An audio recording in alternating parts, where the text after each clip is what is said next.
వ్యాప్తంగా ముఖ్యంగా హైదరాబాద్లో హైడ్రా పేరు మీద చాలా చర్చ జరుగుతూ ఉన్నది. హైడ్రాతోని హైడ్రామా క్రియేట్ చేయడం, హై లెవెల్ కమిషన్ల గురించి ఆలోచించడము తప్ప అందులో ఏమాత్రం హై లెవెల్ థింకింగ్ లేదు, హై లెవెల్ ఎజెండా కూడా లేదు. స్వయంగా హైడ్రా కమిషనర్ రంగనాథ్ గారే చెప్పారు, జూలైలో హైడ్రాను ప్రారంభించినామని చెప్పి. ఇప్పుడు మనం ఆగస్టులో ఉన్నాం.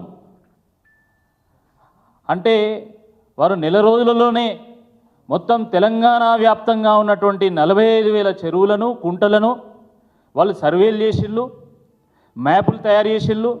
వాటి ఆధారంగా ఎవరు ఆక్రమించిళ్ళు, ఎవరు నాలాలను ఆక్రమించిళ్ళు, ఎవరు చెరువులను, కుంటలను ఆక్రమించిల్లో తేల్చిళ్ళు, ఎవరు ప్రభుత్వ భూములను కబ్జా చేసిల్లో తేల్చిళ్ళు. వాళ్ళ కూల్చుడు మొదలుపెట్టింది. ఇది సాధ్యమేనా అని అడుగుతున్నా. నెల రోజుల సమయంలో తెలంగాణ వ్యాప్తంగా ఉన్నటువంటి అన్ని ప్రభుత్వ భూములను, చెరువులను, కుంటలను సర్వే చేసి ఎవరు ఆక్రమణ చేసిళ్ళు, ఎవరు కబ్జా చేసిల్లో తేల్చి వాటిని కూల్చడం సాధ్యమా అని అడుగుతా ఉన్నా. అరే కనీసము దాని మీద అధ్యయనం లేదు, ఒక శాస్త్రీయమైనటువంటి ఆలోచన లేదు, ఒక చర్చ లేదు, శాసనసభలో చర్చ లేదు, క్యాబినెట్ మీటింగ్లో చర్చ లేదు, ఎక్స్పర్ట్స్ని సంప్రదించింది లేదు, అపోజిషన్ పొలిటికల్ పార్టీస్ని సంప్రదించింది లేదు, వాళ్ళతోని చర్చించింది లేదు. కేవలం రాత్రి ఈయన కలబడ్డదట. ఇక ఈయన వచ్చి మొత్తం ఈయన బిల్డింగ్లను కూలుస్తారట. ఏం తమాషా ఇదేమన్నా? ఒక ఐఏఎస్ అధికారి అనుమతిస్తాడు, ఇంకో ఐపీఎస్ అధికారి వచ్చి కూలుస్తాడు. ఇదేం దుర్మార్గం అని అడుగుతున్నా. అంటే ఈ రాష్ట్రంలో ఒక రంగనాథ్ ఐపీఎస్ మాత్రమే తెలివైనోడు, ఇక మిగతా ఐఏఎస్లు ఐపీఎస్లు అంతా తెలివి తక్కువలని మీరు ఏమైనా ప్రూవ్ చేయదలుచుకున్నారా? 1950లో తెలంగాణకు స్వతంత్రం వచ్చింది నిజాం నుండి. దాని తర్వాత ఈ 75 ఏళ్లలో 10 ఏళ్ళు మాత్రమే బీఆర్ఎస్ పరిపాలన చేసింది, 17 ఏళ్ళు తెలుగుదేశం పరిపాలన చేసింది. సుమారుగా 50 సంవత్సరాలు, అర్ధ శతాబ్దము కాంగ్రెస్ పార్టీ పరిపాలన చేసింది. మరి మీ కాంగ్రెస్ పార్టీలో అనుమతులు ఇవ్వలేదా? కన్వెన్షన్ ఎవరున్నప్పుడు కట్టిళ్ళు? ఎవరు పర్మిషన్ ఇచ్చిన దానికి? కాంగ్రెస్ పార్టీయే పర్మిషన్ ఇస్తుంది, కాంగ్రెస్ పార్టీయే కూలుస్తుందా? అంటే ప్రజలు పిచ్చోళ్ళు అనుకుంటున్నారా? మీ ఇష్టం వచ్చినట్టు పర్మిషన్లు ఇస్తారు, మీ ఇష్టం వచ్చినట్టు కూలుస్తారు. మధ్యలో నలగాల్సింది సామాన్య ప్రజలాన్ని అడుగుతా ఉన్నా. కన్వెన్షన్ కూలగొట్టినప్పుడు చాలామంది చప్పట్లు కొట్టిళ్ళు, సంతోషపడ్డారు, కన్వెన్షన్నే కదా కూల్చేది అని. కానీ ఈరోజు జరుగుతున్నది ఏంది? ఈరోజు హైదరాబాద్లో ఉన్నటువంటి అనేక స్లమ్స్లో ఉన్నటువంటి చిన్న చిన్న నిర్మాణాలకు ఈరోజు నోటీసులు ఇస్తూ ఉన్నారు. అస్మత్పేటలో ఈరోజు 125 మందికి నోటీసులు ఇచ్చిళ్ళు, అలువాల్లో 125 మందికి నోటీసులు ఇచ్చిళ్ళు, సరూర్ నగర్లో ఇచ్చిళ్ళు, సఫీల్గూడలో ఇచ్చిళ్ళు,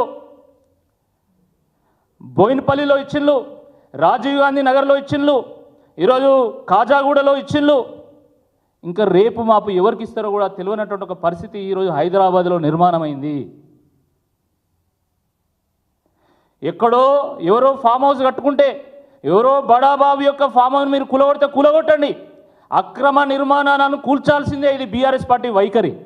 నేను స్పష్టంగా చెప్తున్నా, అక్రమ నిర్మాణాలను కూల్చాల్సిందే. కబ్జా కోర్లను తప్పకుండా శిక్షించాల్సిందే. కబ్జా కోర్ల నుండి చెరువు భూములను, ప్రభుత్వ భూములను తప్పకుండా పరిరక్షించాల్సిందే. మీరు నిజంగా ప్రభుత్వ భూములను, చెరువు భూములను, కుంటలలో ఉన్నటువంటి ప్రభుత్వ భూములను కాపాడాలనుకుంటే మేమే మొట్టమొదటి స్వాగతిస్తాం, పూలమాలలు వేస్తాం, పూలాభిషేకం చేస్తాం, మిమ్మల్ని సన్మానం చేస్తాం. కానీ ప్రభుత్వమే అనుమతించి, ప్రభుత్వము మున్సిపల్ ట్యాక్స్ కట్టించుకొని, రిజిస్ట్రేషన్ ట్యాక్స్ కట్టించుకొని, ఎలక్ట్రిసిటీ బిల్లు కట్టించుకొని, వాటర్ ట్యాక్స్ కట్టించుకొని, మున్సిపల్ ట్యాక్సులు కట్టించుకొని ఈరోజు ఆ ప్రభుత్వం వచ్చి ఈరోజు మరి వాటిని కూలుస్తామంటే తప్పకుండా బీఆర్ఎస్ పార్టీ అడ్డుకొని తీరుతుందని చెప్పి ఈ సందర్భంగా గుర్తు చేస్తూ ఉన్నాం. సిగ్గుండాలే. ఒక రాజు ప్రభుత్వ ఆస్తులకు ప్రజల ఆస్తులకు ధర్మకర్తగా ఉండాలి. కానీ రాజే రాక్షసుడై ఈరోజు కాలయముడై ఈరోజు ప్రజల పక్షాన ప్రజల మీద పడతా ఉంటే ఈరోజు ప్రజలు భయాందోళనలో ఉన్నారు.